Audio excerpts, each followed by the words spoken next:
Hello, my name is Sean Blackard, and this is the poster for our research paper on COVID-19 protocol and its effect on mental health. Our research question focuses on, does isolation and stress from COVID-19 protocols affect depression levels in college students?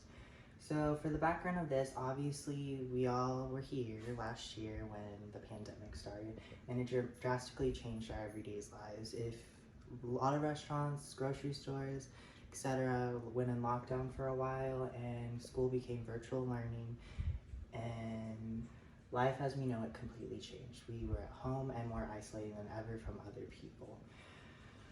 So for the methods of this study, we were looking at three primary parts of mental health, with dealing with loneliness, depression, and stress.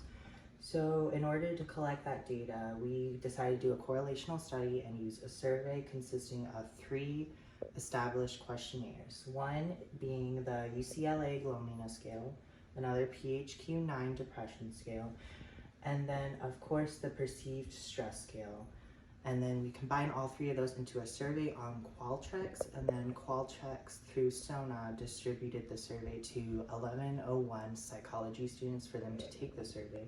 They are required to participate in a certain amount of research projects in order to get a certain grade for their class in order to pass the class. So after our collection period with the survey, we took the scores and put them onto these correlational graphs showing each of the relationships between all 3 attributes.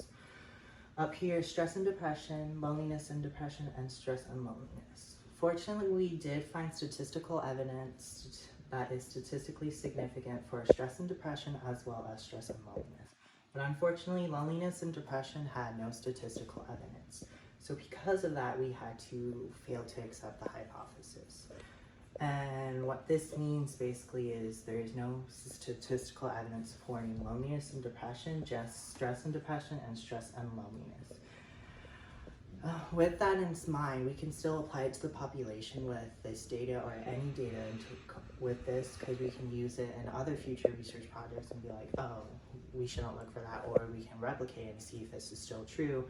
Or we can also do some other spin on it, maybe focus more on the stress aspect, since the 2 main graphs that have statistical evidence had stress in common. And then with these limitations, of course, I feel the data would be very different if we were to have done this project last year when the pandemic first started, when a lot of people were still isolated and a lot of people were still trying to get their grounding and learn how to cope with this new world we live in. And of course, with that as well, time permitted, since COVID changed everything, we only had a different amount of time than usually in this kind of class to convey this experiment, because traditionally we would have had lecture twice a week with a lab, but we only had class once a week with a lecture, and lab was cut in half to an hour. And of course, with any research dealing with mental health, we have to be concerned about the ethical issues. So in order to avoid any ethical issues, we went ahead and used the anonymous functions of Qualtrics and SONA to convey this research and make sure that no one would be able to track down through their answers on here. And of course, down here are our references. So overall, the take home from this is to pay attention to how COVID affects mental health issues besides just physical health, because we all know it affects physical health. People died from this illness, but a lot of people didn't pay attention to their mental health because of the death, grieving, and stuff like that, as well as just being isolated from people in quarantine. So of course we can use this information to further study COVID-19's impact mental-wise and how it will affect the future of college students, and maybe even future research can be done on the population in the United States as a whole.